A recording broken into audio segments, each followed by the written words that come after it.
ठीक है, जिसमें स्लाइड को चेंज करने का भी ऑप्शन होता है। ठीक है, तो गाइज अभी स्लाइड 1 है, तो इसका मतलब अब आप और आगे खिसके तो उससे क्या हुआ गाइज, 9 6 और -2 की ओवरलैपिंग हुई। तो 9 × -2 इज -18। ठीक है, 6 × -2 इज -12। -18 और -12 का सम कितना हो गया गाइज, -30 हो गया। ठीक है, फिर आप आगे बढ़े, ओवरलैपिंग हुई, 0 -2 यानी कि 9 6 3, और 0 -2 की ओवरलैपिंग हुई। 9 × 0 इज 0, 6 × -2 इज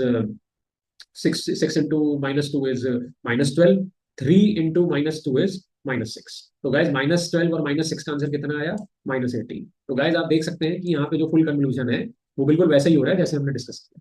ठीक है, तो this is the result of full convolution. ठीक है, अब गाइज अगर आप वैलिड कन्वोल्यूशन परफॉर्म करना चाहते हैं या सेम कन्वोल्यूशन परफॉर्म करना चाहते हैं, तो रिजल्ट, ठीक है, equals to np dot convolve. ठीक है, result equals to np dot convolve. ठीक है, सिग्नल, ठीक है, सिग्नल, कर्नल, ठीक है, मोड।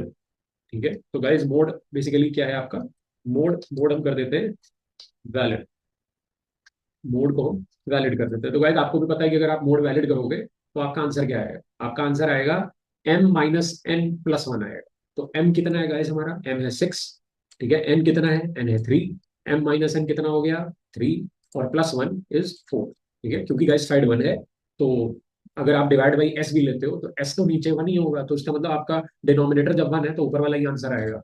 ठीक है, तो गाइस रिजल्ट में अब आप देखोगे कि हमारे पास 4 लेंथ का नंबर आ रहा होगा, ये देखिए गाइस हमारे पास 4 लेंथ का नंबर है। ठीक है, तो रिजल्ट बिल्कुल सही आ रहे हैं। ठीक है, अब गाइस हम एक लास्ट कन्वोल्यूशन डिस्कस कर लेते हैं, एनपी डॉट कॉन्वॉल्व। ठीक है, that is basically same convolution. तो गाइस सिग्नल और कर्नल और जो मोड है आपका, उसे हम सेम कर देते हैं। तो गाइस आपको भी पता है कि सेम में अब क्या होगा, यानी कि जो हमारा रिजल्ट आएगा उसकी जो लेंथ आएगी वो हमारे एम वाले नंपाई एरे यानी कि हमारे सिग्नल की लेंथ के बराबर ही आएगी। ठीक है,